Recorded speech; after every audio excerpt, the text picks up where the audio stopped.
One.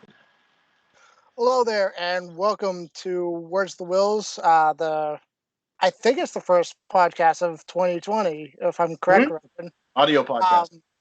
First audio podcast of 2020. I'm obviously here with my co-host Robin Vogt, and actually first time comer David Durant, aka Durant Cinema on YouTube. Um, for first time listeners of you, just give a little background of what you do on YouTube and stuff like that. I'm a guy that goes out in the stores, lifts up the camera, and just hits record and talks to myself. Well, I talk to the camera while a lot of people look around, just like, who is this guy? And while I'm talking to movies and hunting them down and buying all the steelbooks in the world, well, that is my number one goal. So yeah, that's it. Pretty much sums up my YouTube channel right there. Just going to stores, hunting down the movies, and just showing you what comes out every Tuesday, just about. Yeah. So. Except for nowadays. Nowadays, Yes. it's Stay at a home little yes. and Um, hunt. but when you first started, you were kind of doing like movie reviews and stuff like that before you really got into the Blu-ray hunting. Where was it where you saw that the Blu-ray hunting videos were getting more popular and stuff like that? Where or was it just like it was easier to do those than the movie reviews? 'Cause, getting into YouTube, I used to watch movie reviewers all the time. Like that was like the biggest thing for me. And so I was like, you know what, let me do that. So I just started doing that, doing movie reviews and everything, going to movie theaters, and then I forget how it all started, but I was just like, you know what? Let me try going to stores. And it was the most awkward thing, like embarrassing thing, because there I am. It's so uncomfortable, like to the max. You're just sitting there at the legit talking to yourself. Mhm. And but I don't know, for some reason I kept with it. I got comfortable with it. I enjoy like doing like a vlog kind of style. Yeah. And then I enjoy them more actually than just doing movie reviews, because movie reviews were great, they're good, but I feel like I was so contained into like Mhm. one box, and that was it. I wanted to explore more options, and just simply doing that, and it still had to deal with movie reviews. Well, like, yeah, I would be like, oh, I bought this movie, I liked it, it was good, and I would go out and hunt for movies. Mhm. And yeah, the views started to bump up, but it was mostly like I love the journey. It was always Yeah. something different. You can go anywhere you want. There was the new exclusive, a steelbook on singular 4K Blu-ray. It's always different. You don't know who's watching you. You don't know who's gonna be there. And I always like that, and also editing and just the journey along the way. And Mhm. that's what I really enjoyed about doing the videos, to be honest with you. So I just took off. I stuck with that, and I'm really glad I did. Yeah, So that is definitely what drew me to your channel. After I encountered you at work, yes. I believe I told you the story, but I'm not sure if I told Robin. It was when I was still working at Walmart. I heard someone like talking like kind of loud. I was in where the photo area was, and I was coming back over. I'm like, is someone just talking to themselves over there? And then I ran into Dave, and we had like this moment where it's like, I know you were recording, but I'm gonna be fine with it. Like, Robin, this is what happened, right? Yeah. I filmed my video, and then I got a couple of comments, and this happened all in one day. Like, none of this ever happened, all right? So I got one person saying, "Oh, Dave, I went to that Best Buy, and they didn't have the steelbooks." I was like, "Whoa!" Like, already a person is saying they were at my Best Buy. Like, that's never happened. And then later on, here comes Andrew, and he's like, "Dude, I saw you filming at Walmart." I'm like, what is happening right now? I'm like, everywhere I go, someone is secretly watching me now.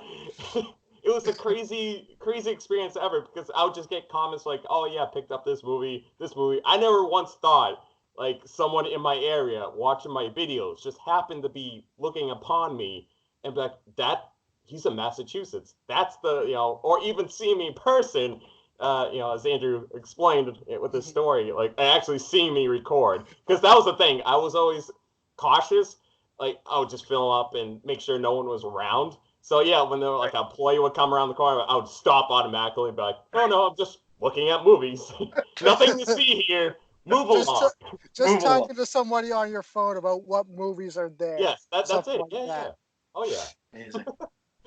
That is amazing. It's so funny that you have a story like that, David, because I think just as creators alone, whether we're on the podcast realm, whether we're on YouTube, we're all in the same area. We're all trying to get media out to the people, share things that we love and things that we're passionate about, and get that out to the viewership, the people who are subscribing, the people who want to chip in a little something on Patreon every month. That's really the goal in all of it. And I love that story because it's not just you. We have heard so many stories over the years just on the podcast and in conversations with people that these moments happen and it's like, holy crap, this is meant to be right now. And I need to take this by the hands and walk it and say, Grandma, we're going to get you across this road because I ain't letting no semi-trailer take you out along the way.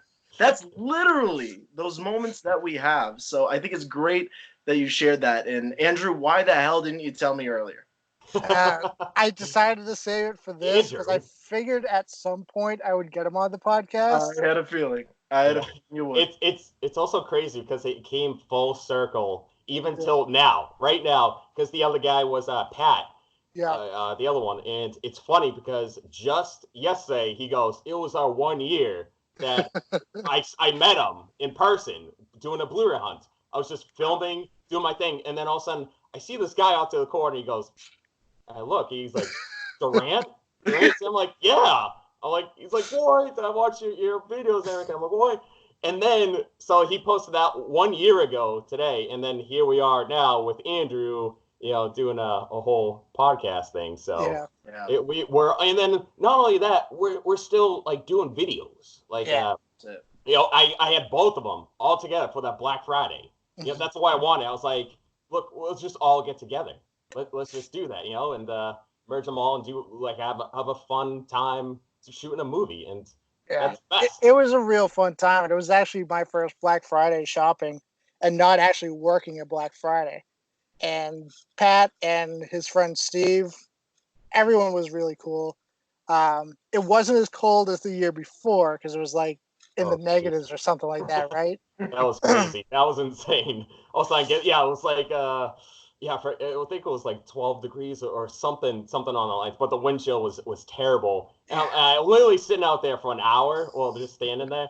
And the first 30 minutes, I was like, I'm doing pretty good. Like, this is fine. Because I knew as soon as I get inside, I was going to be hot. So I had like a sweatshirt or whatever. But the last 30 minutes, I was like, oh my God, just get me in. And there's me recording with my nose all red, my cheeks red. It was awful. But still fun. And the video that kind of got us to do our first meetup was the one where I saw you specifically walk right by the Indiana Jones steelbook when it was directly in front of you to the right, and you're just like, oh, I'll go this way to look at something else. So I'm like, well, I might as well, because I was originally going to do it to your P.O. box, but I'm like, he already lives in Massachusetts. Why not just try and do a meetup? And I messaged him on Instagram. I'm like, hey, I noticed you missed out on the Indiana Jones steelbook. So twice, actually, I think, because your other viewers told you about it and you went to go look for it. It wasn't there at all. Oh, come on, man. Those supposed to be kept a secret. I'm sorry. What the hell, Andrew? I'm sorry. And then it was like, a week after that, we pretty much met up. But what was your first reaction when I messaged you? I'm like, hey, I have this steelbook. Do you want to do a meetup and stuff like that? Crazy fucking fan. Where's the block button? No, honestly, I was nervous because just meeting anyone new for the first time, I'm always like a nervous person. I always like to know, but like you just seemed like a chill guy, so I wasn't like extremely nervous, but it was cool though. Because I was like, okay, I did my Best Buy hunt, and then figures Pat was there. Yep. And then I went to Target. He's like, I'm like, all right, I'm like, what's going on? And I was like, oh, I'm here. Where you at? You're like, oh, I'm right at the front. And then there he is, with like the steel book and everything. Let me just say that this man is very, very generous. just starting Oh, off no, already with a steelbook. I looked at the price. I'm like, that thing ain't cheap either. So thank you very much. And then just not only that, other things involved, like, oh yeah, I got this Godzilla steelbook, and this man, he just goes out of his way. It's like, Dave, do you want this? Do you want it? I'm like, no, Andrew, no, it's okay. Keep it for yourself. So Do you want this full-size endoskeleton Terminator that I have? yes, that in a heartbeat, I wouldn't have no problem. But yeah, that's just how I've always been. And that can kind of be a downfall for me for being overly kind to people, because people do abuse that, and unfortunately. But I'm just like, it's Indiana Jones. He needs it in his collection. I don't take it for granted, man. Like I see, I go, I say thank you very much, and first I can put your YouTube channel. So I always appreciate stuff like that, like people just going out of their way and doing generous things. I'm always very grateful for, So that's very nice of you, Andrew. Thank you once again. Of course. And once all this stuff is over with, I can't say the name, but when it's over, we're gonna do more stuff together, like more Blu-ray and stuff like that.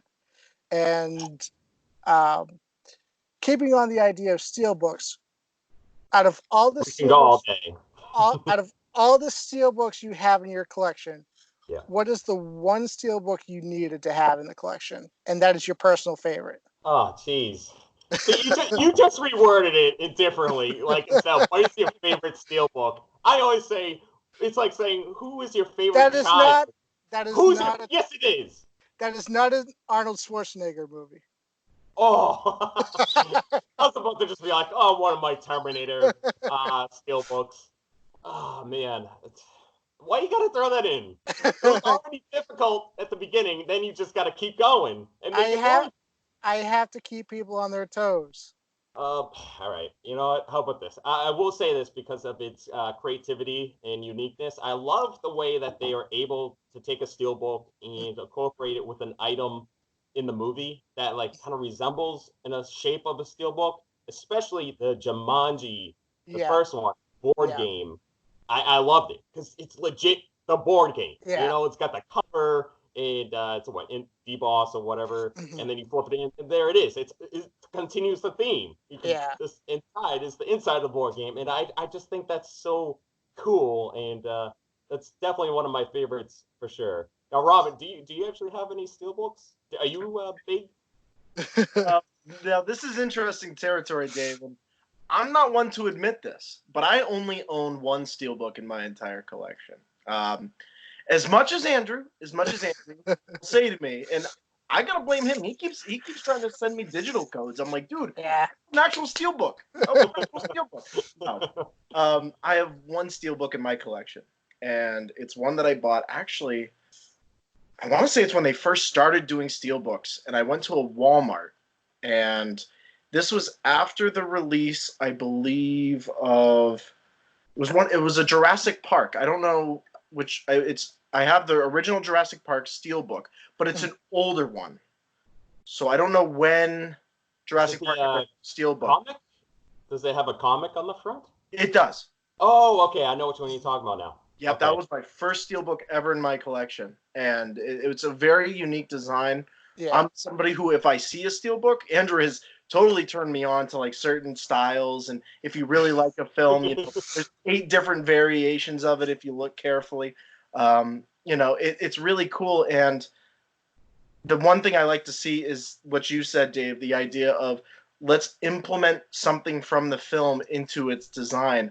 I come from a family with 46 years of marketing experience on a large level. My dad taught me everything about marketing, and the one thing he always said to me was, don't pick it up unless you have a connection to it. So that one to me had a connection to it. Yes. So it's so cool, and it's one of my favorites, and I have it in storage right now, but I'm gonna have to whip it out sometime for Andrew on Words of the Whills. Great wording there, by the way. But just whip it out, Robin. Just working it out. So anyway, that's my favorite one, if you're asking. It's funny because I don't have that steelbook. Yeah, I know which one you're talking about because I was Wow. like the biggest comic book steelbook guy Yeah. when it all first started. But I almost actually I did pick it up, but I gave it as a gift to my brother back in the day. But when you said Jurassic Park steelbook, I was like, damn, I don't even think I have a Jurassic Park steelbook. Oh wait, that's right, there is that one that came Early. out. So yeah, no, Yeah. it's funny because how you mentioned marketing, because in school and especially in college, I went as a graphic designer, and Did you? so yeah, so I was just always merging like images together and everything, and then that's why I'm like always fascinated with cover artworks. Yeah. I'm just, oh, that looks so nice. That is well done. That is unique. It's different. And legit. I go my whole life. I get into the zone of collecting things, and I'll go through phases. I'll start doing this, and the famous story. I'll always be like, at one point I would get into like bowling. It was like a bowling thing. I would get bowling shoes, bowling balls, and just random times I'll just start collecting things like toys, action figures, but movies have Yeah. always been the same. For some reason, I go to a store and I see a nice cover, steelbook. Yeah. It automatically just triggers me. And I'm just like, I need it. Like, it's not just like, okay, I need to, do a video or whatever. And, I'll have that from time to time. Right. But I'll legit be walking by and just like, wow, that is really nice. Like, Yeah. really, really nice. And it calls to you. And it's just like, Yeah. I need it. It's not fake. It's not anything. It's just, you get so pumped up about it. And it's just a steel book, but something about it just feels nice. It's Yeah. safe and secure. It warms your heart. And that's what you need in life. Yeah. Yeah. Sure. And just a follow-up question to that, because now I'm fascinated because obviously you have a graphic arts background and whatever else. Like in terms of the designs that we're seeing right now, and I'm somebody who's very skeptical about designs of certain things today compared to in the past. I love retro look. I love things that remind me of my early childhood. And just in terms of design, I feel like the modern takes on certain things in terms of taking something from the past and modernizing it to make it marketable is something that I consistently notice as an approach right now. And I know steelbooks are kind of in their unique path, which is why, since Andrew's introduced it, and I've watched some of your stuff as well, the design factor has always been such a big piece. But for you, this is my question to you in particular. In terms of the designs that we see, is there something that you feel that these marketing teams could do more of in the design of the steel? Do you think that there's a progression as we start to see remakes of more films, as we start to see characters come back into the picture? Do you think, and what do you think they could do to make it even more unique and more calling to the individual who wants to buy it? Oh, see, one of my favorite things of all time, if you merge the two, are lenticulars Yep. and a steelbook. So merge both of them together, and I know there's some, but you don't Yeah. see them at stores. Right. None at all. It's always online, or even in UK, like UK steelbooks will have them, and that's why I go to those more because I find like a lenticular, the way it moves, and it's just nice. And also the box setting. They have Yep. like a set, and you put the steelbook inside along with like a little packaging design. It feels more hefty. It feels like you even get you more like your money's worth out of it. Sure. And so I appreciate stuff like that. And also you just simply don't see that at stores, like I said. So I go to those all the time. And I just wish that they would produce more of that. Sure. Honestly. And also even simple things as like Mondo Steelbooks, they will have a clear slip with a design on the top, and you can remove that. And or you could go over and it makes an image. And I think that's so fascinating. Like just thinking out of this, out of the box. Yeah. And I find that very intriguing. And I always think like, oh, if some people ask me, what's your favorite type of like steelbooks? And I go Mondo because they have a nice clear slip. I something about slips. Yeah. It's nice. It's a nice touch to it. It's so simple. It's the simplest thing. Simple. Yeah, Blu-ray collectors and everything, like they'll those people will understand and all that because it's just like something to cover up. Like it's like a blanket. It's like a nice warm Yeah. blanket, and Yep. you feel safe and secure. But I always like that, and it's along with a nice design on the top of the clear slip. You can remove it. It's fascinating. It's really cool, and I play with it. So This is weird light of the night. We got yeah, two of them. it's a win-win right there. So Win-win. that's what I love. That's what I love about them. Awesome. My personal favorite steelbook, because we got off track, would probably have to be. I know it is like brand new, but it's just the Rise of Skywalker steelbook is just something that stands out to me. The way they did the art for it with Kylo Ren and Rey in that scene where they're fighting, but just the way they have it on the steelbook just stands out a lot more to me. I wish they would redo the other steelbooks for the Star Wars films, because while I like it how it's just certain people's faces, I just feel like they could do a lot more with the steelbooks if they redid them. Oh yes, yes. I was trying to like rethink of the Star Wars steelbooks, but I'm like those were the most popular things, and they're still out in the stores. Yeah. Fully stacked. I'm like, what was it again? I'm like, oh yes, that's right.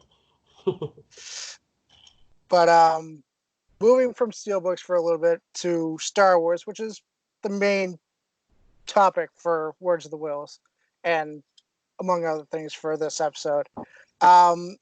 Now you're not too heavy on the Star Wars films, right, Dave? Or Yeah, yeah. I've seen them all, Mhm. and I remember a couple of years ago, I watched the original trilogy all in a row, and I Mhm. think that was the first time I've fully remember or seen all of them, like just to refresh in my head. I've probably seen them when I was younger, Yeah. but I was never like fully into it. So a couple years ago, I decided to watch those and the prequels and of course the newer ones now. So And what is your overall thoughts on Star Wars and even the newer films and stuff like that? to me, they're pretty good. They're pretty good. I'm still not like a big crazy fan, but I understand why people get into them. To be Mhm. honest with you, but I do have certain favorites. Like I favor more, and it goes for like any trilogy. The Yeah. prequels. Like I have certain ones I like, and other ones I'm like, okay, I think it's a little overrated, or this one is underrated, or so. But no, all of them are pretty good. I will say the original trilogy, of course, is the best. Mhm. I probably sure agree with a lot of people Mhm. on that one. And but yeah, I like certain moments in certain stories on the other trilogies as well. But that's just me, though.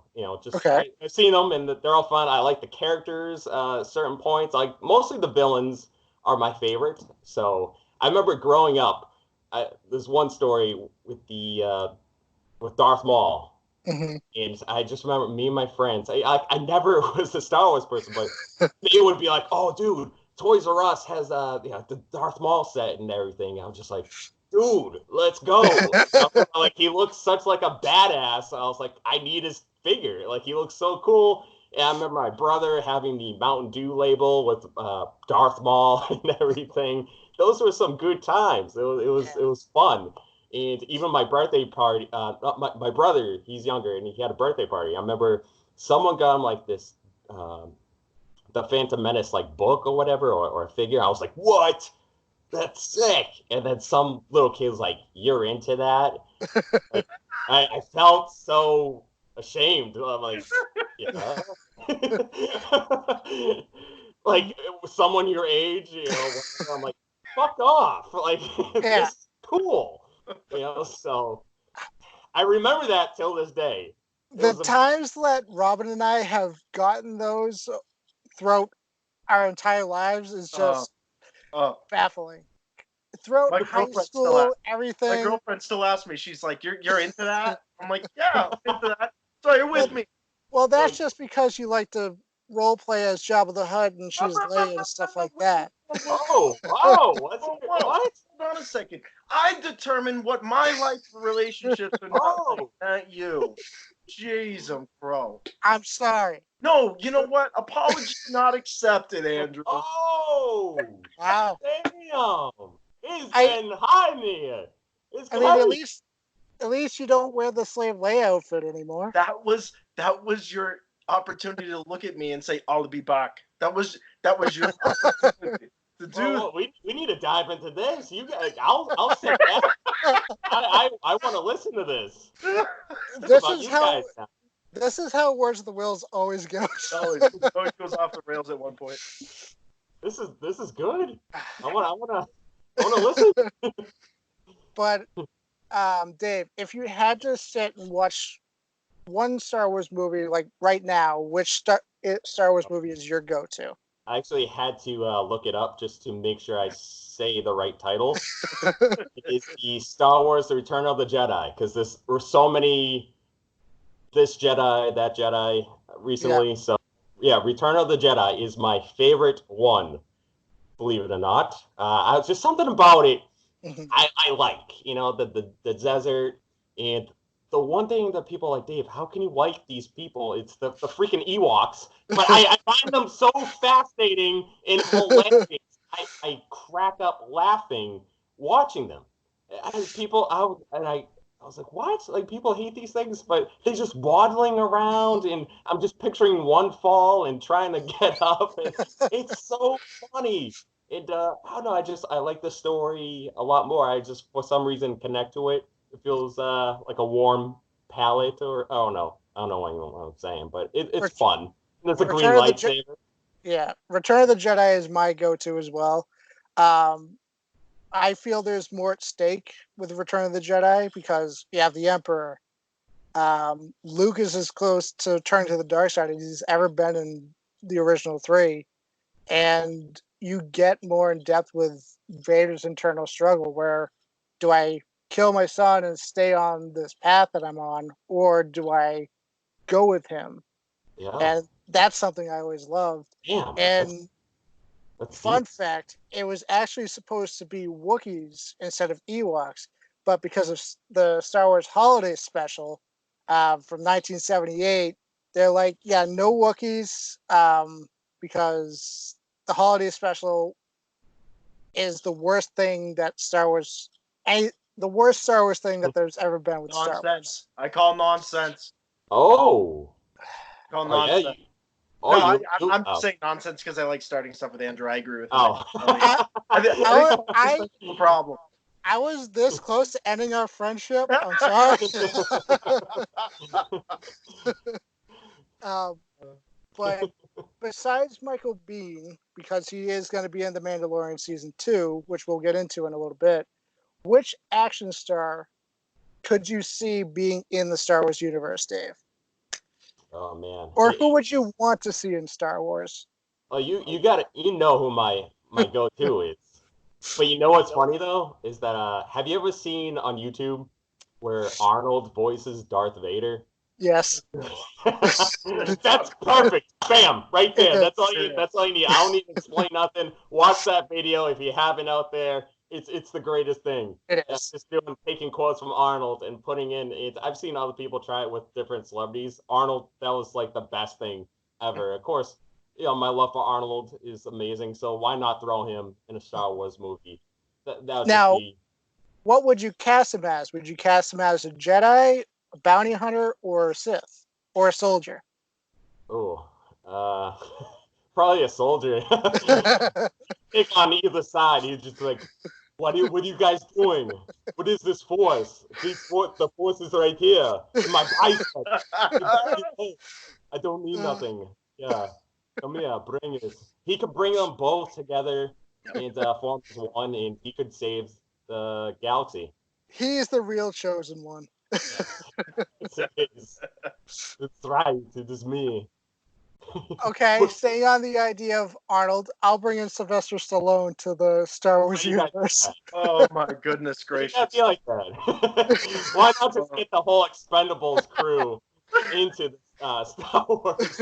Andrew, what he's just said basically, and I want to make sure we're very clear on this, David, is that he just said he wants a redo on the barge scene from Return of the Jedi, where instead of Han Solo saying Boba Fett, it's Sylvester Stallone saying, Boba Fett? Yes. Right? Like, that's what you're asking for. Yes.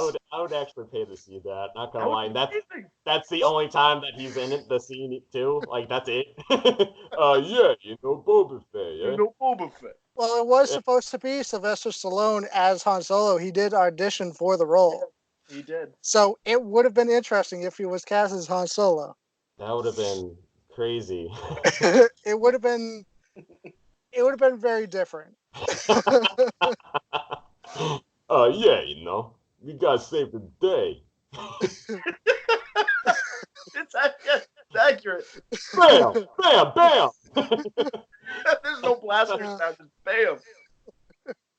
Yo, Um, Mila.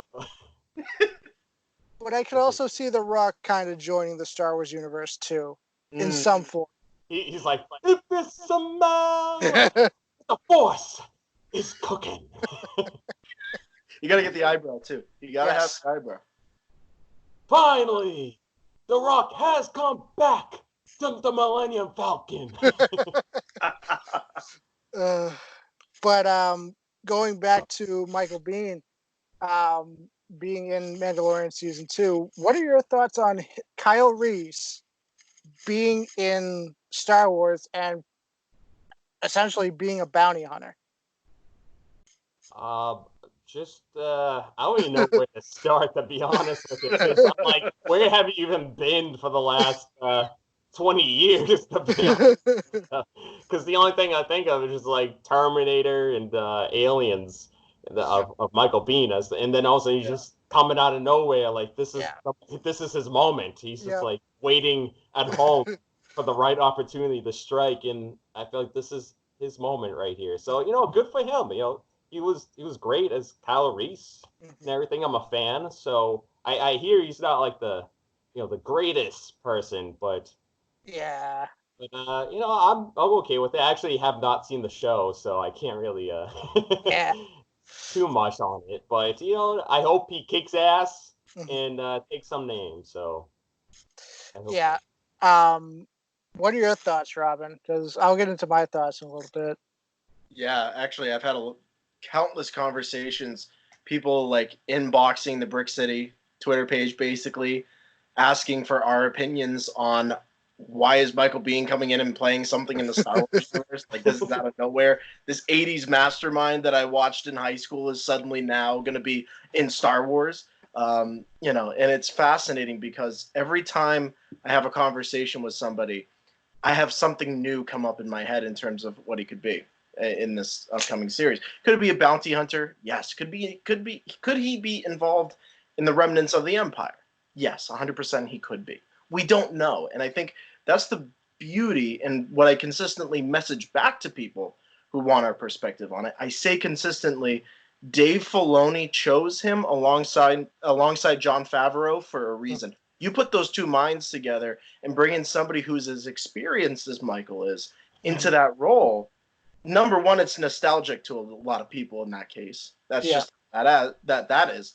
And then number two, I think you're also, I don't know if you'd say he's going to bring in like a different style of action focus into a character as well, something that we've never seen before too, from like an Imperial agent or something else. But I mean, I'll be fascinated to see what it ends up coming out of Michael's appearance in Mandalorian season 2. Yeah. Me personally, I don't mind him playing a hero in his movies and stuff like that. But after watching Tombstone, where he's playing the villain, Right. he plays a fantastic villain. I want him to be a major villain for season 2. And Michael Biehn dies in every single movie he's in. I don't want him to die in his first episode. I just don't want him to die right away. He could die at the end of the season. That's fine. Just not in his first episode in Mandalorian season 2. I know he's in it for like 5 minutes and all the speculation, like who he is he gonna be. He dies in 5 minutes. Yeah. And that's as long as it's not as long as it's not Alien 3 where he dies in the pod, I'm fine. They don't even have him in the thing in the show. They like just he's just gonna be like some space janitor just mopping up the floor. That's it. It's a good idea. I like that. It is. But transitioning from Star Wars into Schwarzenegger films. Oh, snap. Yeah. Total switch. Besides Terminator, what is your favorite Arnold Schwarzenegger movie? And what is your least favorite Arnold Schwarzenegger movie? Or the worst Arnold Schwarzenegger movie you've seen? Actually, this movie, the movie I'm about to say, actually beats Terminator as my all-time favorite Arnold movie of all time, and that is Twins. Really? No, I'm just joking. That was scary. Oh my goodness. It's the one where he has a baby, Junior. No, I'm just joking too. No. I can't tell if you're joking or not. No, it's definitely Predator 100%. I freaking love that movie. I know it's weird because people like you think of Arnold, they think of Terminator and Terminator 2. But for me, Predator it's one of the best action movies of all time. It's like, hey son, do you want to become a man? He's like, yes. Well, watch this movie. Yeah. That is how you get into manhood, by watching Predator, just seeing Arnold, and Arnold just looks amazing. You know, he's one of my man crushes. Yeah, I don't care. The dude's a legend. He's a hero, and he looks phenomenal. Like he looks amazing. He's got the tan. He's in great shape. He's got the muscles, and then not only him, but his crew. Like everyone has a nice personality to them. They're not just throwaway tokens. You actually feel like they're a team, and they're hunting this amazing looking sci-fi creature that's just invisible, that no one's ever seen before, and it's well made and well put on screen. And it's just so fantastic because they've had multiple Predator movies and they've been slowly declining with the way the Predator looks. You know, he was kind of slow, built up with armor. This one was amazing, and they actually had a different design. It was supposed to be God damn it, Jean-Claude Van Damme as the damn Predator. Yeah, that would have been different. That would have been different for sure.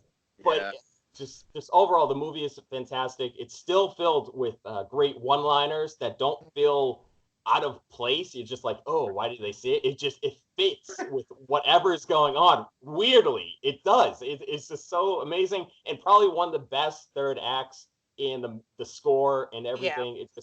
It's awesome. Get to the chopper, and one of the greatest lines of all time in cinematic history, right there.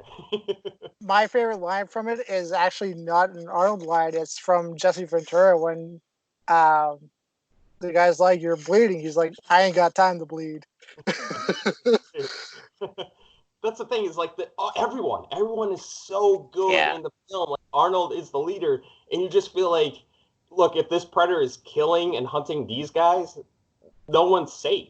No one's safe, and it's terrifying. And like I said, just the way back then, it's so insane. Even till this day, we just got filled with like CGI, and it's gotten less. It's gotten to the point where it doesn't look real no more. And they try, it doesn't capture it like back in the days where it's all practical, and even just the way that they use it they just went so hard and deep into it. That's what she said, but it works. You know? I like it. I like it. And it's just an amazing movie. The chopper. It is. But your least favorite Arnold Schwarzenegger movie? Oh, yeah. Okay. You know, that's the thing. Like, I'm a huge Arnold fan, but when I watch a movie that it's not there, I'm willing to admit it by far. And I actually have two. I remember I haven't seen Collateral Damage because it was a weird phase where it was transitioning to being the governor. Yeah. And I haven't seen it for the longest time. And I finally watched it because I was like, oh, my sister has it. Let me go check it out. I'm like, why haven't I've seen this already? And I'm watching, I'm like, it reminds me of a TV movie, like a TV made movie, and you can tell he was kind of declining with you see him run, and it's just like, oh no, Arnold, like no, no. It just in the villains and everything, I was just like, I'm not buying this whatsoever. And the second one I watched, I remember it being good as a kid, but I rewatched it and it wasn't that great. Was the Sixth Day, where he clones himself. Yeah, that film. I just did not like his Yeah. character. You know, he's fine, and I love him pretty much in whatever he does. Like he's still good, but I just did not care for his character Yeah. whatsoever. But that has one of the best lines where he's like, "You should clone yourself. Why? So you could go fuck yourself." It's a That great is one of the line. best one-liners or best Arnold lines for a movie. Oh, so good. But if I do remember correct, the 6 Days movie was like right before he became governor. So I think he was kind of just phoning it in at that point because it's just like, well, going off to be governor, and it's like, Yeah, here we are. Uh, yeah. although he did have one cameo before he fully became governor in the rundown, Yeah. where he walks by the Rock and he's like, "Have fun," or or "Good luck," or Yeah, something along the lines of yeah. that. That was the greatest part too of the movie. I remember I was like, "Oh my god, it's Arnold! Like that's so cool!" Walking by the uh, rock, like that's awesome. but yeah, um, collateral damage was yeah, But it's funny. The opposite of the 6 day was oh, can't think of it. The Last Action Hero. When yeah. I grew up watching that movie, I did not care for it whatsoever. I'm just like, it's way too cheesy. It's way over the top. I don't care for that kid, and I honestly just did not like watching it. But then there was one point I bought all the movies, of course, and I was like, I'm gonna do a Arnold marathon. So I just Hmm. binge watched all the movies, and I put that one in. I was like, all right, let's give it a go. Holy crap! I was cracking out my ass, like laughing my ass off, just watching this movie. I was like, holy shit, that's hilarious. And I don't know, maybe I just didn't get it back in the day, but just one of the lines and everything and what he was actually being like a movie character and bringing that into life and just bring that the one liners and everything. I was just like, this is brilliant. This is the greatest thing ever. And I actually love that movie more now than I did in the past because I was just like, I don't want to watch this movie. But when I grew up and I understood like certain phrases and everything, I was just like, yep, this movie is fantastic, and I freaking enjoyed it. Robin, your favorite Arnold Schwarzenegger movie and your least favorite? Wow. Um, well, Terminator 1 still stands out to me the most. It's the one that my first introduction to Arnold was Terminator 1. So for me, it just sticks in my mind. It's the one that when I see the consistent GIFs of Arnold Schwarzenegger, it's like I remember back to the first day seeing that movie. So least favorite? Oh man, I'm telling you right now, it's got to be his appearance as Mr. Freeze. Oh yeah. Yeah. Yeah. What are you talking about? That was Oscar worthy. I know, right? I'm sorry. I'm sorry, Oscars. I'm sorry, everybody involved in the George Clooney years. But listen, I mean, just it's time to freeze this party over. Actually, come on. Enough of the corny lines. That's not who Mister Freeze is in the DC universe. That's not who he is in the Batman universe whatsoever. And I just remember But it watching. is in the Arnold Schwarzenegger universe. That's Exactly. right. And that's why it deserves not to exist. Exactly all those reasons alone. But yeah, favorite, not favorite. Mr. Freeze, get the hell on out of here. Yeah. My favorite, not going with the Terminator because that's kind of too easy. And Thanks. Like that's such like a generic pick. yeah. Like, like I Um, don't know why would people would suggest that. Why? Why at all? honestly, What do you think? as cheesy as it is, it's gonna be Jiggle All the Way. Besides the Terminator for me, Oh, Jiggle All the Way yeah. is my favorite Arnold Dude. Schwarzenegger movie. yes, It's love that movie. well, one, it's Anakin Skywalker. Yeah, it's true. Oh, that's your number one. Yeah, that the kid in Jingle All the Way is Kid Anakin Skywalker. Yep. So it's Anakin and the Terminator, and Anakin telling the Terminator he wants a toy. But yeah, I always wanted a Turbo Man action figure. I don't think they ever put one out for the movie. Some online, they cost like I don't know, $180. Too People are much. yeah.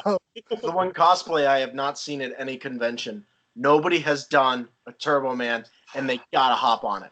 Yeah. Oh yeah. Andrew was telling me about that. Yeah. Yeah. You're like, dude, you need to get the outfit.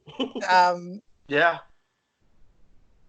Dave, you need to do Turbo Man as either a cosplay or do it as a skit. Make it like do kind of like a really bad make of a Turbo Man suit, like a paper version of it or something like that.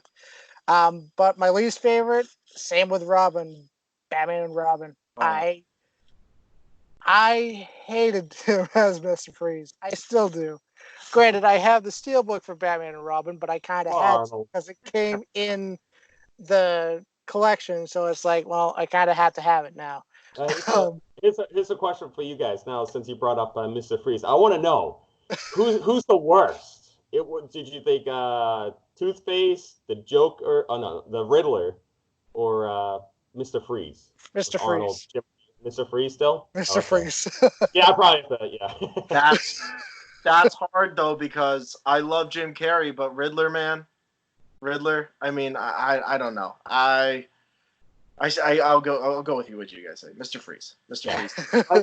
The Riddler. I just remember back then as a kid dressing up. I remember my mom made me the Riddler outfit. I'm sure, like that was a big thing too. You know, no one came as Mr. Freeze. Everyone was the Riddler with the green and the question marks. No kid was big enough to fit into a Mr. Freeze suit. Yeah. Could you imagine just like double hats and like the diamond and the armor? Like, I'm Mr. Freeze. The dinosaurs, the Ice Age. It's amazing. The sad thing is I saw that movie in theaters. And I'm like, so this is who Arnold Schwarzenegger is. I loved it because of Arnold. But going back to the Predator, how old were you guys when you first saw the Predator? Wow. Ooh, I can't even tell you, man. To be honest with you, it's definitely been a long time for sure.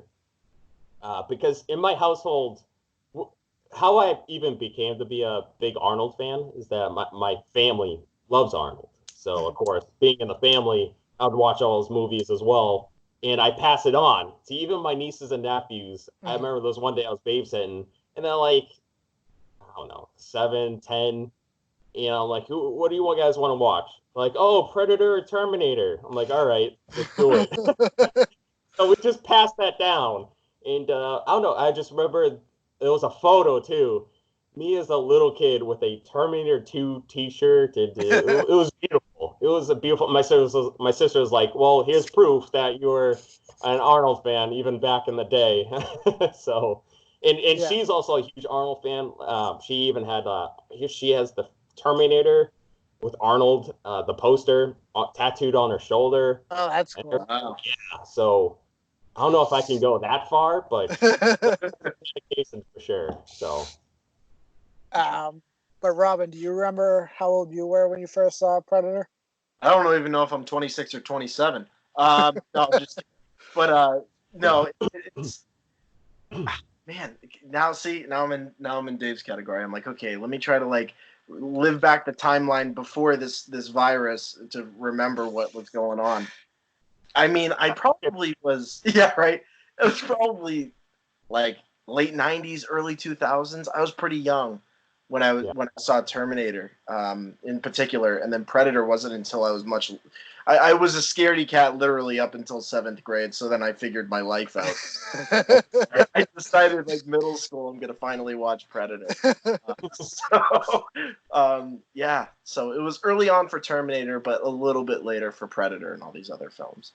So I was 7. It was a weekend. My brother was like, we're watching The Predator, Terminator, and Terminator 2 this weekend. Is that what Scott said? What? Is that what Scott said to you? Yes. Scott's a good. And he's like, you're going to watch them and you're going to like them. And I'm like, okay. And I remember it clearly where it got to the moment where Arnold pulled down the branch and you saw all the skinned soldiers and stuff. And I'm like, I am never going to forget this. That was the most, like, oh, sorry. No, you're good. I was gonna say that was the most like specific answer I've ever heard in my life. You're like 7 years old, had all these movies. I was drinking my strawberry banana high tea with my Nickelodeon underwear, watching The Predator. I'm like, I don't even remember what happened yesterday. Yeah, this is the reality of it. There's specific moments of when I was a kid. I remember seeing Star Wars when they re-released it in theaters. Yep. I remember seeing Terminator, Predator, and Terminator 2 all in a weekend. I remember watching Highlander for the first time, which again shouldn't have watched it when I was that young, but still. But it's certain moments like watching movies as a kid that I remember like clearly, like it was yesterday. Oh yeah, I do remember like something like that. I remember as a kid going to the movie theater to see Jurassic Park. I brought my Care Bears with me. I remember that. Nice. Yeah, Care Bears. It was such a big thing back in the day. I loved them. Now it's just Fingerlinks or the Hatchimal things or whatever. Oh yeah, that's yeah. I love that answer. Oh yeah. Oh. Don't look at my collection over here. You have not seen my Polly Pockets yet? Yeah, don't look. They're on top of your steelbook shelf. That's right. Don't judge me. Okay? Hey, Furbies. Along with my Furbies. But now, have you guys seen the Highlander films at all? At least the first one. I have. Okay. That's like one of my dad's favorite movies growing up. Now, if they were to do a remake of it, which they're doing remakes of everything, who would you cast as Connor, Ramirez, and the Kurgan? Oh, jeez. This is something like right on the spot. Something that would take me 30 hours to think of, to be honest with you. This is how worse the Whills is. It's on the fly. Yeah. It's like, my God. Plus, it doesn't help because I have ADHD, so I'm like, oh, here's this thing. Yeah. Jeez, honestly, I can't even think of anyone right now, to be honest with you. Jeez. Yeah, I'm gonna have to. Can I pass on this? Yeah, you can pass. Oh, who can I don't know. I just don't know that at least with Highlander, even till this day, I'll play the Queen song. Yeah. I am immortal. Yeah, that's a good song, but as far as recasting, geez, yeah. I don't know. Do you guys have anyone in mind? I have a few in mind. Go ahead, Andrew. Because of the John Wick films, Keanu Reeves as Connor would be fantastic. Yeah, that's brilliant. Ramirez, Liam Neeson. I think he would be perfect as Ramirez. And for the Kurgan,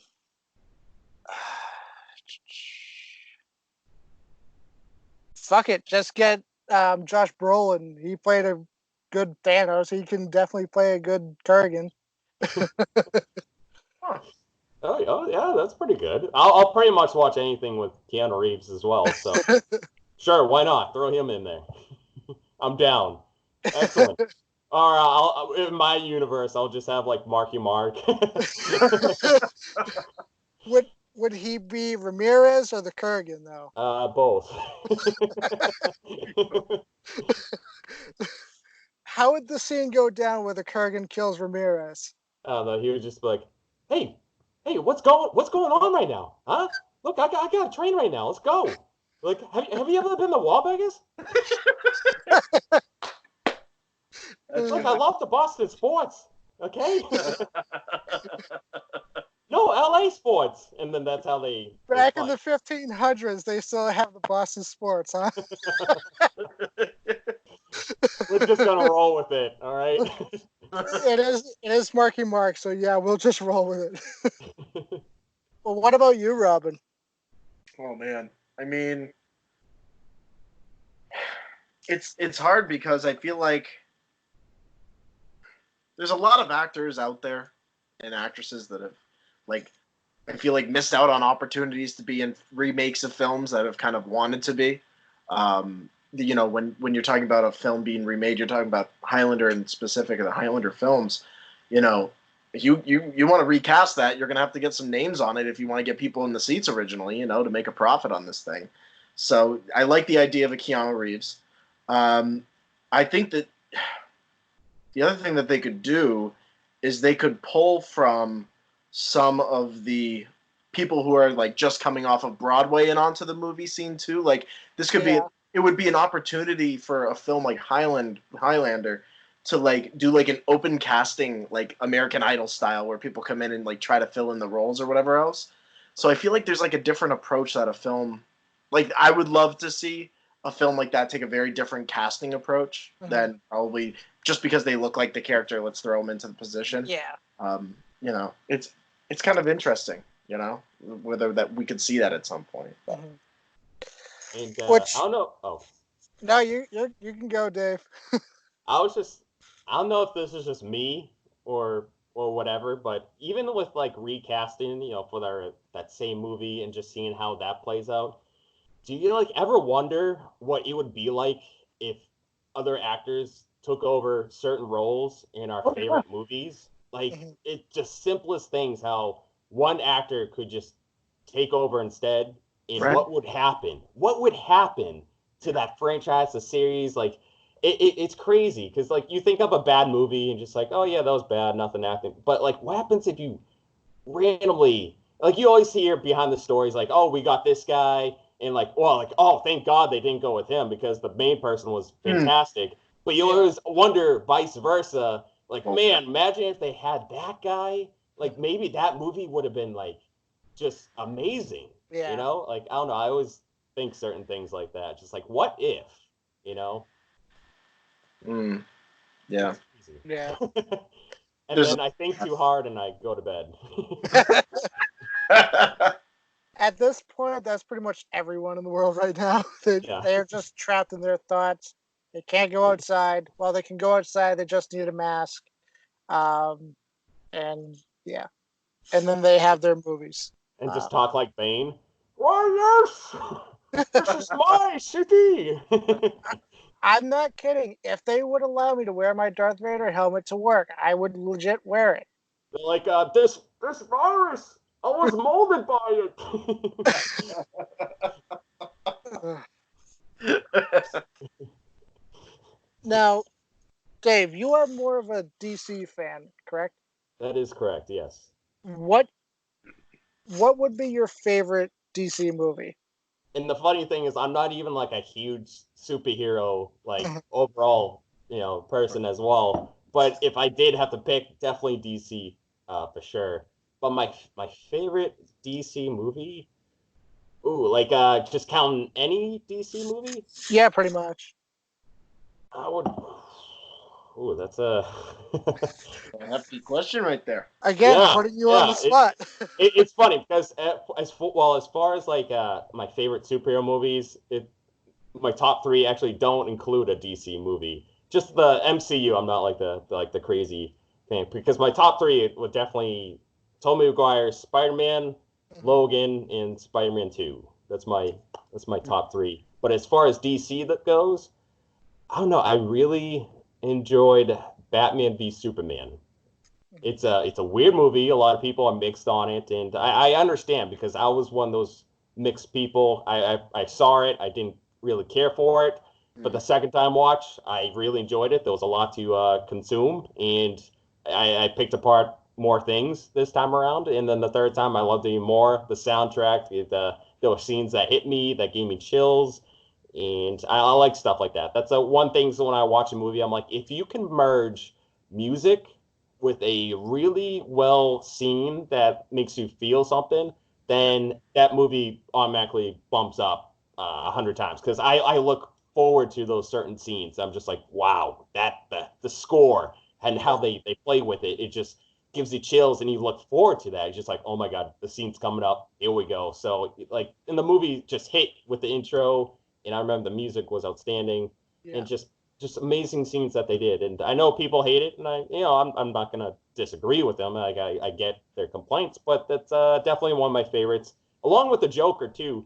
I remember the first time I saw that movie, I was like, it was good, but it wasn't anything, too crazy. But the second time watch, I saw it with my friend in Florida, and that kind of bumped it up a little bit too.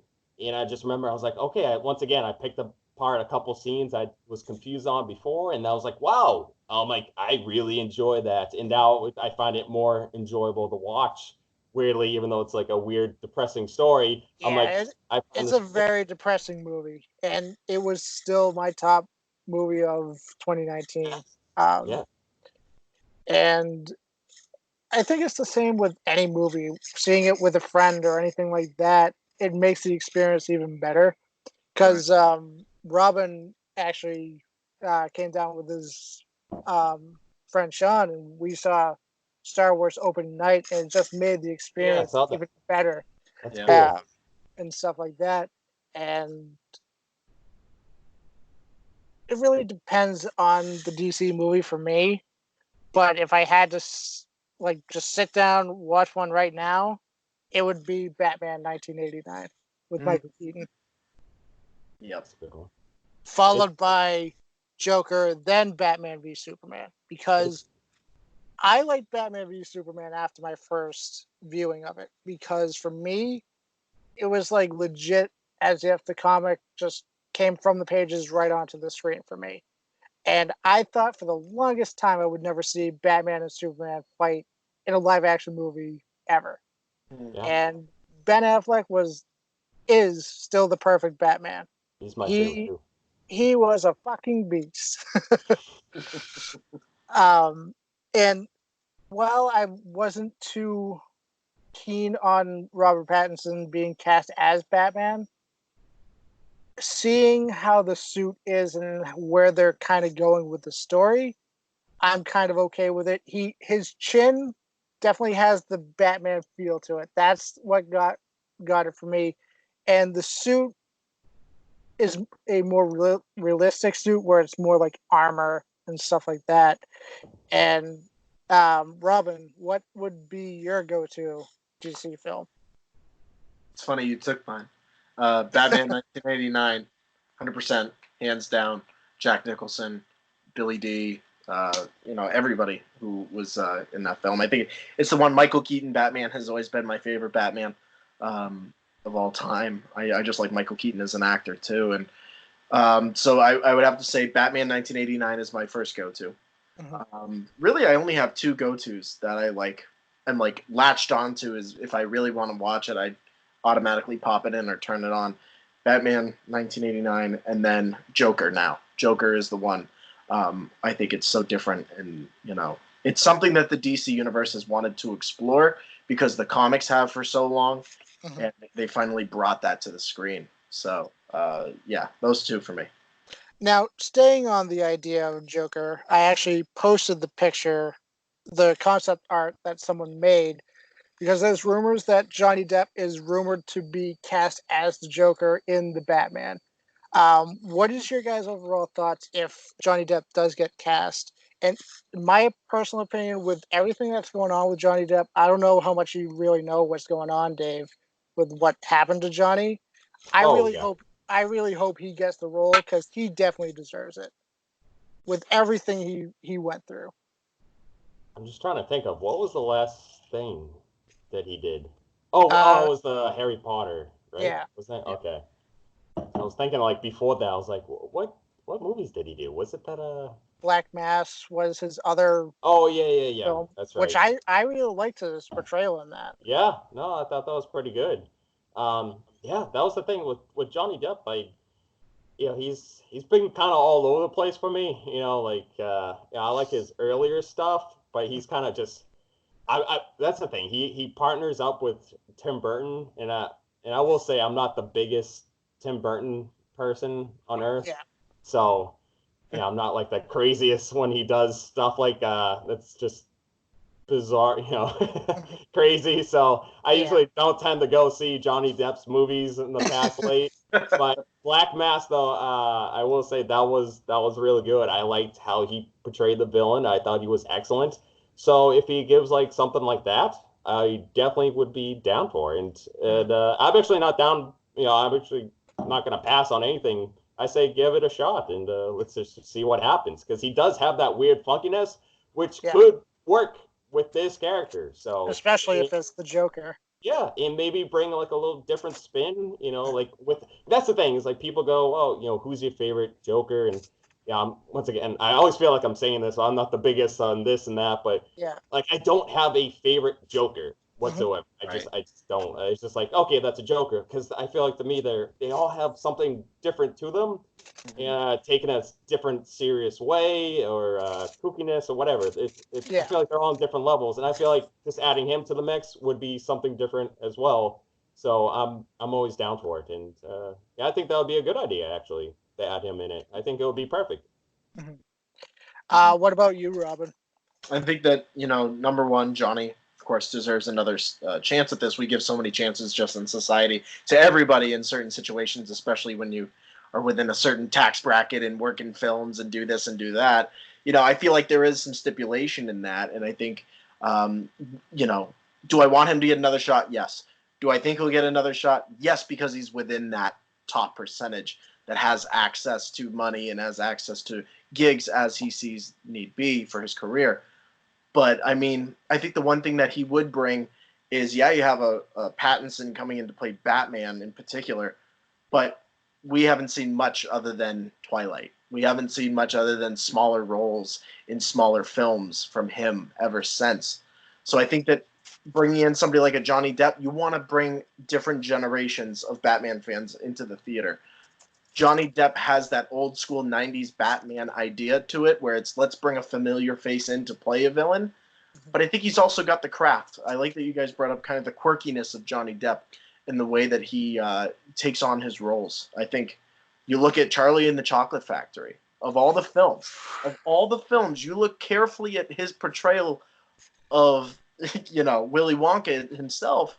There's a little bit of a Joker twist into the way that he says some things in that role. Yeah, kind of. In a weird, morbid way. But isn't that what the Joker is? It is. In a very, that was the creepiest role, and that film still stands out to me as like whoa, hold on a second.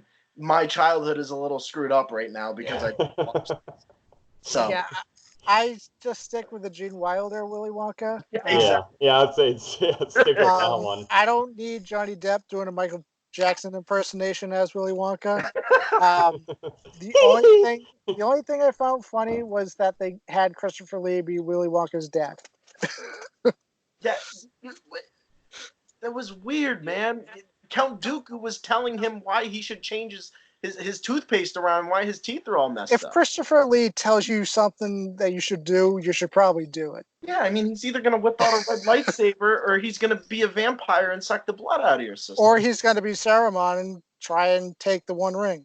How dare you say that? I am. It's funny because I haven't seen the newest Willy Wonka. I saw the trails. I was like, I'm good. I'm good. That's all you needed to see. Yeah, that's it right there. But moving into kind of horror movies, what would you say is your favorite horror movie steelbook that you have? Geez, another steelbook.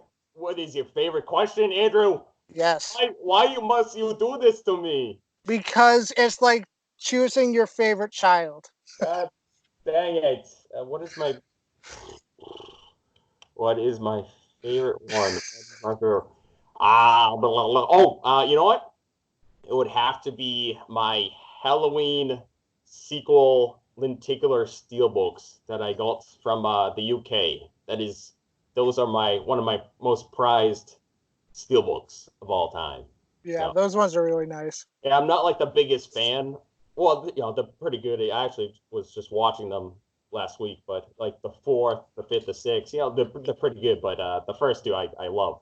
Oh But yeah. something about the covers and the lenticular, like I said earlier, just it's amazing. And people to this day would be like, dude, where did you find those? Like I've looked up and I can't find them. All I can find is the DVDs or something like that. I was just like, I was blown away because it was involved in a trade who's someone I knew on YouTube, a good friend, Craig.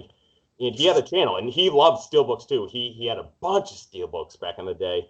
And it was something that he wanted or I could get them from the States. And I was like, yeah, man, sure. And then he texted me. He's like, oh, dude, I'll trade you even the Halloween steelbooks. I'm like, wait, what? I'm like, no, like, are you serious right now? He's like, yeah. I'm like, okay. So I went out the stores, grabbed a bunch of the movies, sent it. And yeah, I actually got them. I was like, holy hot chicken nuggets. So it's definitely one of my most prized, horror slasher steelbooks by far. Mine, again, it is a newer one, but I do like the Doctor Sleep Steelbook. I really like how they did it with showing the image of Danny as a kid in the Overlook Hotel, and then Ewan McGregor and kind of like the ghost kind of look to it. And of course, the It Steelbooks are really nice too. Yeah.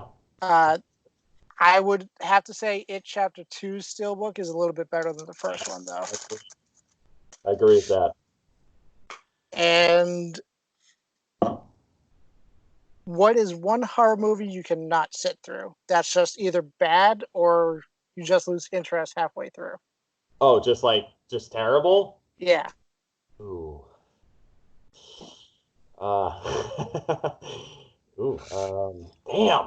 Damn. Because I tried to take the bad movies and just block them out of my mind. Nice job, Andrew. Yeah, why You're would welcome. Yeah, now they're trying to resurface, and I'm still trying to block them out. Come on. I wouldn't say it was a like a horror movie. I don't know if you caught this on my live stream. I said there was one. Oh, it was someone else's. There was one movie I almost walked out of in the theater. I don't usually do that. I thought about it. It kind of got that bad. It was between two movies that kind of like horror-ish a little bit. Was Tusk and Pride, Prejudice, and Zombies. Oh. Tusk is a weird movie. It's weird, dude. I remember seeing it at 11 in the morning showing. And I was the only person besides one other guy. He sat up front and there's just me at 11 o'clock in the morning watching Tusk where this guy gets transformed into a walrus. And it's the weirdest thing ever. And I'm driving home. I'm like, what did I just do? What am I doing?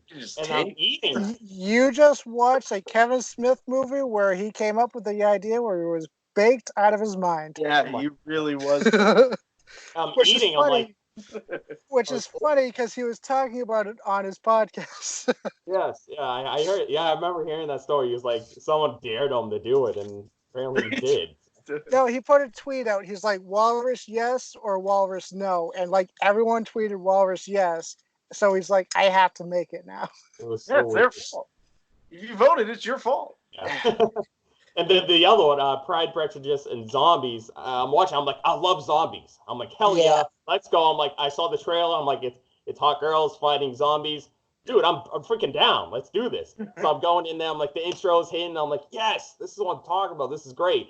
And then afterwards, it went all the way down. And I'm just like, what am I like? That the lead actor and the girl, which had a romance, and that's pretty much what it was about. And then like certain family traits. I'm just like, oh my god. I literally was thinking, I'm like, just end. Please just end. I'm like, okay, we're near the third act. Please just give me the roll of credits. Because I don't like to leave the theater. I like to just, I'm sitting there. I paid. I'm gonna watch. So that was one of the few bad experiences, I guess. Mhm. But, What about you, Robin? Has there ever been a movie you almost walked out of? We'll change that subject. A movie you almost walked out of the theaters, or you did walk out of the theater. I walked out of a horror film. I'm in a very similar category, actually. I went to go see the first Saw movie in Oh theater. God! And yeah, it was me and a couple friends who thought it'd be cool to sneak into the local theater at like 10 p.m. to go watch a horror movie. Oh, it's close to Halloween. This sounds like a lot of fun. Yeah, right. I went out of that place so quick as soon as I saw a chainsaw coming down on a leg. And I was like, I'm going to the snack bar. Catch me down in milkshakes, and then I'll see you after. I could not sit through it, and still to this day, I can do Saw 2. I can do Saw 2. there you go. Okay. I can't do the first one. There's just something about Dude, the tone of it. It's hard. real quick on that. Don't mean to interrupt, but I had to walk out on one of the Saw movies Yeah. because it like I can deal with gore and guts and all Yeah. that stuff, but as soon as someone opens up like a skull or Oh. someone's head, that's Oh. what happened in one that Saw 4 or 5. Saw 4. It was Saw Yeah. 4. I remember I'm sitting there, I'm like, all right, let's go. And then that happened. I legit had to walk out. I went to the bathroom and I rinsed my hands, my face. I'm just like, all right, you're good. You're good. And so I walked back in. I was all set, but it took me a while. That's never really happened. Like I said, I can deal with all that sorts of stuff. But when someone is head's open or operation, I'm done. I can't. Even to this day, when that scene comes on, I can't do it. Yeah. To this day, there's only one movie I've walked out of. You can kind of consider it a horror movie because it's directed by M. Night Shyamalan. It is The Last Airbender. I was a big fan of the show. Movie is and was god awful. Ignored everything from the series, pronounced all the names wrong, said the name Avatar wrong. They said Avatar. It's like, the fuck's an Avatar? It is legit the only movie I've walked out of. Wow. And I've seen a lot of bad movies. Damn. But Crazy. what is your one guilty pleasure you can watch over and over again? And Dave, you kind of watched a kind of guilty pleasure movie, I guess, last night. No, it's just bad. I've been watching some movies, and I didn't even plan this either, but it just happened to work out because you guys, big Star Wars fans. So I was like, I was been watching movies that I've been seeing. I was like, let me watch movies that I haven't seen. Let's dive into those. And the first steelbook that I come across, I'm looking at the pile, is Sharknado, the 5 film collection. Oh my goodness. I've seen the first 3. I have not seen the last 2. Put in the 4th one, and it said Sharknado, the 4th Awaken or Fourth Awakens or something like that. I believe. I was just like, wow, this is perfect, because you guys love Star Wars. This is a different take on it a little bit. The Force Awakens. And so, but it was just god awful. It was bad. It was legit. The beginning was like, how many B plus C celebrities can we fit into the intro as possibly and get killed by a shark? And I fell asleep towards I didn't even finish it actually. Wow. And I love shark movies too. I have weird taste in movies. It's crazy. People are like, oh, I love the Godfather and this movie and Shakespeare and all that kind of stuff. I'm like, I like Predator, sharks, zombies. That's it. But yeah, no, that's one. But as far as the guilty pleasure, I always go to this one. I don't know if you caught me on this one, Andrew. Jurassic Park 3. I can understand that. You love it, man. I love the whole entire Jurassic Park franchise, like especially the first 3. Even the second one, it gets hate. The second one's honestly my favorite.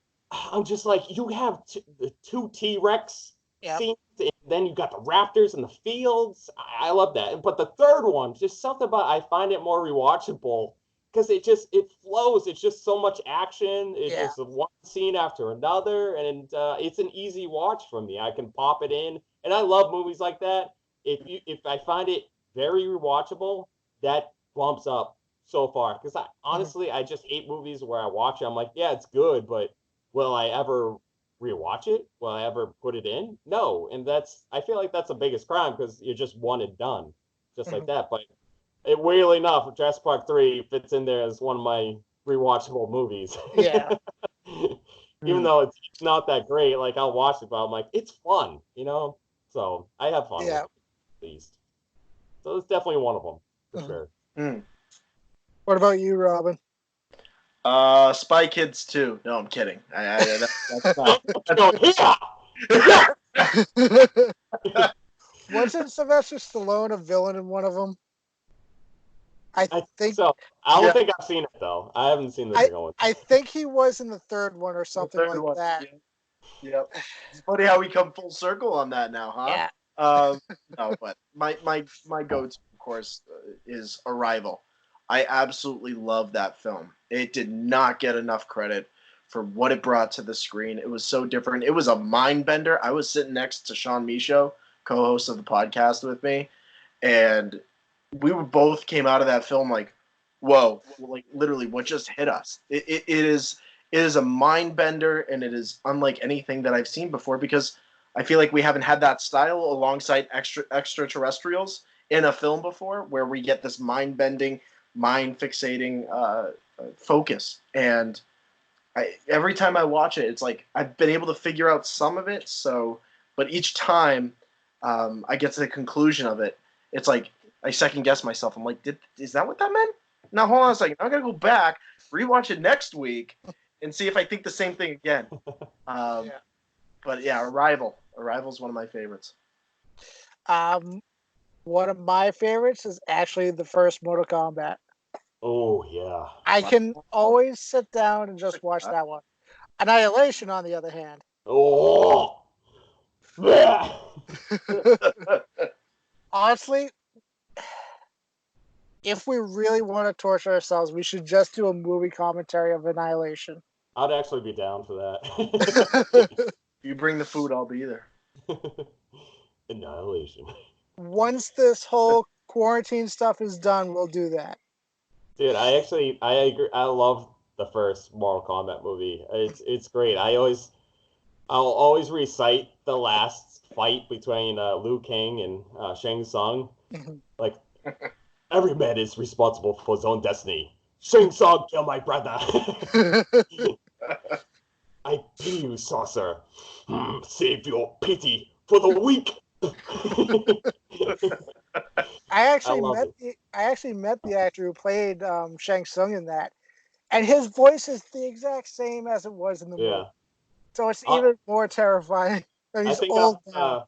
I think of him in Mortal Kombat in the Disney original movie Johnny Tsunami as Yeah. the grandpa. Yeah, that's right. Yo, hey, Panda! Oh, hey. But yeah, the first one at least followed this kind of premise of the game where it's like they fight, and that's all there is to it. And the characters actually acted like their characters. The second one, they just straight up killed Johnny Cage right off the bat, and Shao Kahn's like helmet like covered his entire face. The rubber helmet. Yeah.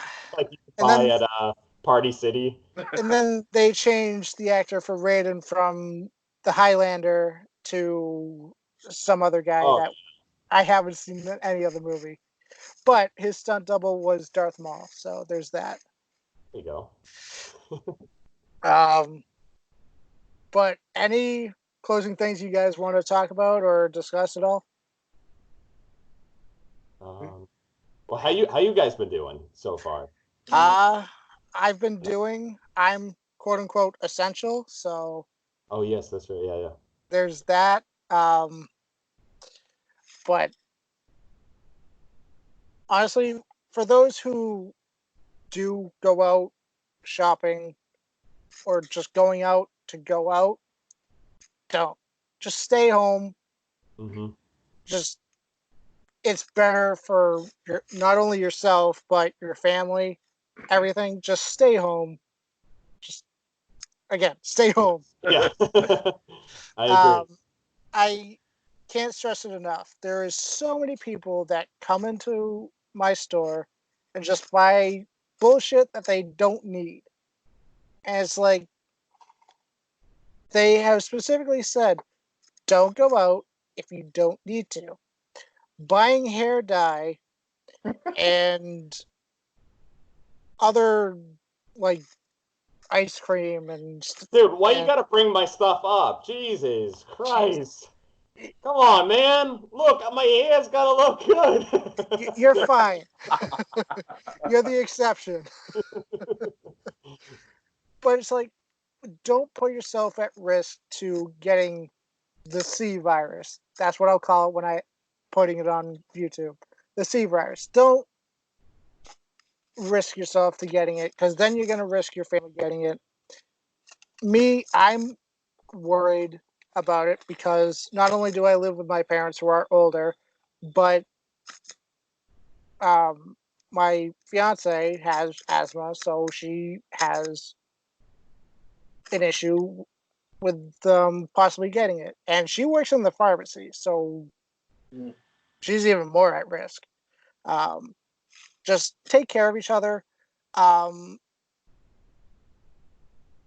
I don't really know what else to say. Just Oh, well take care said. of each other. Do the right thing, and just stay home. Yeah. I was just That's saying how we need to name it the T virus. Yes. Like in Resident Evil. Yeah. Yeah. I have to side with Andrew on all those points. It's so important. Myself, I'm a teacher, so I work every single day with my students online, one to one, from a computer, and it's so hard for me to have those communications when when you're not there with the pencil helping them out, getting their work done in class and whatever else. So that's been a huge adjustment. But I think the best thing is that we're doing stuff like this tonight. We're phoning in each other. We're recording a podcast. We're having conversations. I think right now, that's the one thing that's keeping us sane and keeping our minds away from the scary things that do exist right now in society. And it's so important that, like this, Andrew getting David here, it's like the minute you said you wanted to finally get him on, I'm like, hell yeah, let's get anybody on Brick City Blockade, the stuff that we do. Let's get them on Words of the Whills, and I'll be there because right now, interpersonal communications on this level is all that we have, and we have to take advantage of it. We have to do it for ourselves, most importantly, so that we can get through these times together. It's very important. Yep. Yeah, it's true, and then like people, it's thing because like with social media, it can go either way. Yeah. There's a lot of bad, there's a lot of good, and that's the thing is like even though there is bad, you also have to balance it with some sort of humor, some good vibes with it, and I think it's actually very creative and uplifting to see people make unique videos, memes and stuff like that to deal with it. Just like people handle certain situations totally different ways, and I feel like humor in a respectable aspect is the best way to do it. Find like really weird, strange things to communicate and to interact with people. And just lately, with not going out anywhere, just doing stuff like this, like you said, just completely distracts you. Just gets a good vibe going. Just talking about Arnold in Star Wars. Like how can you not have a good time with that? So Yeah. It's the basic form of escapism. It's why we love films. It's why we do what we do. We are passionate about movies. Andrew and I are passionate about Star Wars and so many different things that we do at the podcast. But it's like it's escapism at its finest, and it's one of the best methods for anybody to use. I agree with you, David, 100%. Oh yeah. And it might be a dark period now where there's a lot of panic, but we'll see it all through. And I promise you guys this. Once this is all done, we will get a group together and do a live commentary of Mortal Kombat Annihilation. I don't know if the people want that, Andrew. They might want to watch us torture ourselves. You know what? I will take that. I will 100% take that all day. Okay, Annihilation. Mortal Kombat Annihilation or the Street Fighter movie? Because both are pretty terrible.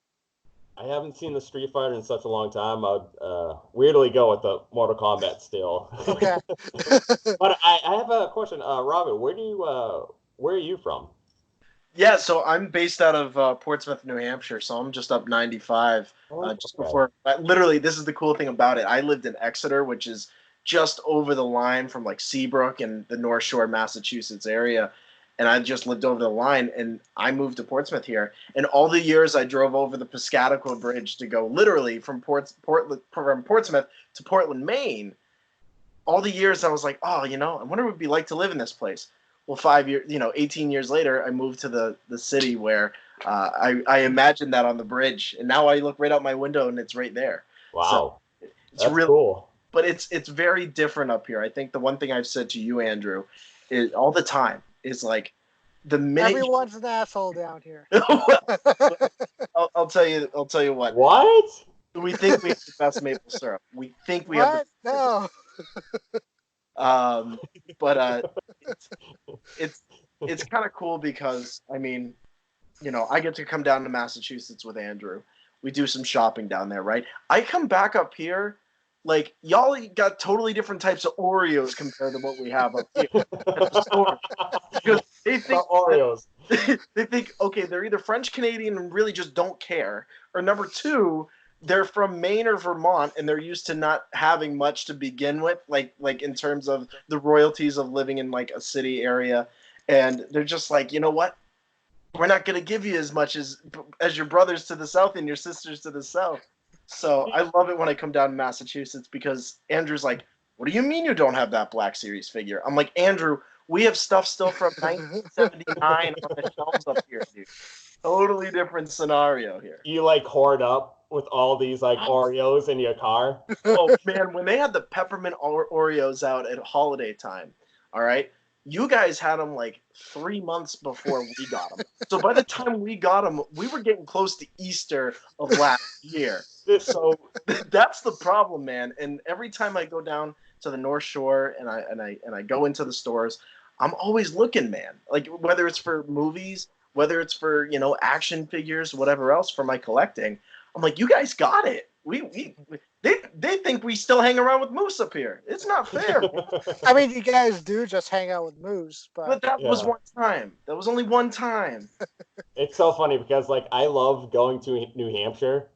There's something about it. I love the mountains, the trees, how there's not a lot of people and everything in certain places there. I'm like, it's so relaxing. But I'm like, I could never live in an area like that. They don't have anything though. Like, I know. They do have a Best Buy and Bull Moose and Walmart, but yeah. Walmart's not. Well, Walmart's not even selling steelbooks anymore. So. Oh, dude. That I went into Walmart after work one night, and I'm like, oh, let's see if they have any new steelbooks. No more. The only one they had was like on their like regular like random like DVD shelves stuff, and it was just the steelbook. Walmart was becoming so big. Dude. Yep. They were hitting big time with the exclusives, different slipcovers, and all sorts of stuff. They were on a roll, and then they just stopped. Yep.